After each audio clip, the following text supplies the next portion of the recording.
guys, and welcome to Aries Horoscope for the month of May. I'm going to be going over what this upcoming month looks like for you. Real quick before I jump into this, I just want to say that on my website, I've been always offering readings for a while now, but I have added in synastry readings, which is like a couples reading or a love reading. Obviously, you can use it for a friendship or any type of relationship. I have those, and I'm also adding forecast readings for your, specific or individual birth chart.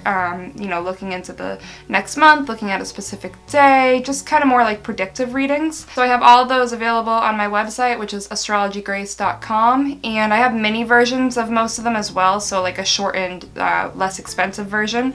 So definitely look into that if you're interested. I realize I haven't talked about offering readings for like a year, I think, on this channel. If I have, correct me. But let's just get right into this and get started. We have a big shift this month with Uranus moving. Uranus has been in the same place for a long time now, so it's a pretty big deal that it is moving, I think around the 16th of May. But due to that for you, you're going to have some excitement and some change around the 16th, and especially having to do with like your online life. So whether it's social media related, the internet, anything having to do with the internet for you might have more of a big change. So the sun is going to be in Taurus for, the bulk of the month, and then it's going to move into Gemini. And for you, it's going to start out in your second house and then move into your third house. So for you, you're going to want to reassess, any values, whether it's material values or personal values. And it's a really great time to kind of reorganize your life again, like get situated, kind of figure out, what goes where in terms of like not only physically but mentally. If you've been wanting to change up your look, this will be a really good time for you to do that. Whether you want to dye your hair or try a new style, this is a good time for that. The second half of the month, when the sun moves into the third house for you, into Gemini, the pace is going to start to really pick up and you're going to start to feel very busy. So, taking some time out for yourself is very important, setting aside like even 20 to 30 minutes a day to just like, read a book or do some journaling, exercise, whatever it is that makes you happy. Make sure that you're trying to focus on getting that time in for yourself to keep your mental spirits high. Mercury is moving through Aries into Taurus into Gemini this month. So for you, that's going to go through your first, second, and third house. So you want to speak up and express yourself in the beginning of the month. Let your ideas and your opinions be known. Don't be afraid to share them with others. But just, while you're doing this, be careful not to disregard other people's feelings and opinions. It's very important that you're able to share your own, but don't just totally write off other people's, because that really won't benefit you. Also, try not to make any rash decisions at the beginning of this month. You're gonna feel really restless, but try your best not to make any big important decisions, especially on impulse. So, this beginning of the month may be a good time to start a new workout routine or just be more active than usual because you're gonna be feeling restless. And because we know the second half of the month is going to get a bit busier for you. So while you have some time, maybe get in a few extra like hikes if you're into that, something along those lines. As it moves into Taurus, you want to just be really careful with your spending and plan before you spend. Try to find coupons if available or special discounts. Just don't go blowing your money all in one place because, this part in your chart can show that you're going to be more inclined to do that. You're going to be challenged to look at like your financial situation, and that'll be something that you're kind of be focused on in the middle of the month. Towards the end of the month, you're going to be very busy. It shows again here that you'll be busy, but it's a good time maybe to take like a quick class, try something new, maybe take a new Pilates class, maybe go to a training for work or try a CPR training, something quick, something you can do that doesn't take up a lot of time, but it'll be a good time for you to kind of explore in that department. You might have more contact during this time with like your siblings or neighbors, or maybe you'll have some good learning situations from either, a sibling or a neighbor. If you're Venus, it's going to start off in your third house in Gemini and then move into your fourth into Cancer. So you might have extra charm this month, which can be a real advantage, for your job as well as your love life. You might find that people are just more naturally drawn to you. It's going to be a lot easier for you to promote yourself. And again, you're going to see that same thing with a sibling or a neighbor, but it could have more to do with love here. Like maybe your brother or your sister introduces you to a friend and there's some chemistry there, or maybe you meet somebody close to home. Or, this could also have to do with your job or any goals you have, like getting you further ahead in that respect. Again, so maybe a new romance with like a neighbor or somebody close by, somebody that lives in your apartment, somebody that you take the bus to school with, something like that. As it moves into your 4th house and into Cancer, your home and family are going to be what you're more interested in. You might have a house project that you're working on, or you might just want to be spending more time with your parents or, you know, your grandparents, whoever, just your family. You might want to spend more time at home than you normally do. You might meet somebody romantically through a family member, like maybe, you know, your mom sets you up with somebody, or you go to a family event and somebody brings a friend that you've met.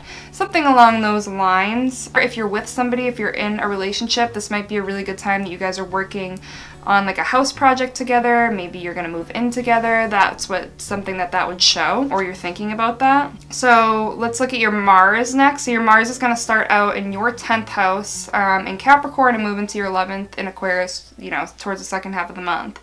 So this is a really great time for you to go all out in your career, you know, try to advance if you can, because, you know, the odds are in your favor during this time. Just don't hurt others or push other people out of the way in order to get what you want, because that's just never going to work out in your favor. You know, working with others might really benefit you, even if you're tempted to work alone, especially as Mars moves into Aquarius, because that's a really great time for group projects, to work with friends, to work with coworkers, and, you know, to just use a group to try to better yourself and to help the other people around you as well. Now, I'm just pulling out my computer because I wanted to look at some of the more significant transits that we're going to be seeing this month. So, you know, between the 1st half of the month, between the 1st of May and the 15th of May, we're going to have the Sun opposite of Jupiter. So with Taurus being the Sun and Jupiter being in Scorpio. So what that's kind of showing here is that you're going to have like conflicting feelings on what you think you should do and what you feel like you have to do. You might have this tendency to kind of go overboard and indulge in things that maybe you shouldn't be, whether it's like food, spending, drinking, anything along those lines. You might just like be a little too inclined to kind of dive into those a little too heavily during the 1st half of this month. You also might have like a desire to experience something new. You maybe want like some more freedom. You want to explore some new possibilities in your life. And with the Sun being in Taurus and Jupiter, you know, being in Scorpio, this might have to do with like your home, your values, your possessions. Like maybe you're exploring new possibilities, you know, in those departments. You just want to get rid of this sense of feeling restless. You might be optimistic during this time, but sometimes, you know, being overly optimistic can lead to things kind of crashing around you. So I always encourage to be positive, but just don't be blindly optimistic. Be practical if you can, especially, again, the Sun is in Taurus, so it's important to use practicality and not, you know, let too much emotion take over with different, you know, conflicting urges, especially with Scorpio involved. Now we have the Sun trining Pluto between the 3rd and the 19th of the month, so, you know, you're going to want to really get down to the bottom of things. Maybe something's been bothering you, there's been something you've been wanting to figure out. Again, this could have to do with like your finances or something to do with work, because Sun will be in Taurus, Pluto will be in Capricorn, so, you know, maybe it's a good time to start like a money-making situation for yourself or try a new project. Venus is going to square Neptune between the 2nd and the 12th of the month, so this time it will be Venus in Gemini and Neptune in Pisces, so that's a good, you know, that's a tough challenge between an air sign as well as a water sign, so there's going to be maybe a struggle between communication and your feelings and your sensitivity, your emotions. You might want something different during this time. Like you might want to get away from your routine and do something completely different. You know, throw your old routine right out the window. And this also kind of has to do with love. Maybe you're sick of like your current situation. Like maybe you've been dating the same old people. Maybe you're in a relationship that's just not working out for you anymore. This is a really good time to kind of, you know, throw caution to the wind and just give something new a chance. Between the 2nd and the 11th, Mercury squares Pluto, so just be aware of that, because you might be feeling like a little darker during that time and more secretive, but you might be feeling like a little depressed, especially because sensitivity might like intrude. You might be a little more obsessive than usual. So I'm not going to go over like every single transit because that would take forever. But just as an overview, it looks like, you know, it's a good time to get some work in, try to reach new goals even like looking to do.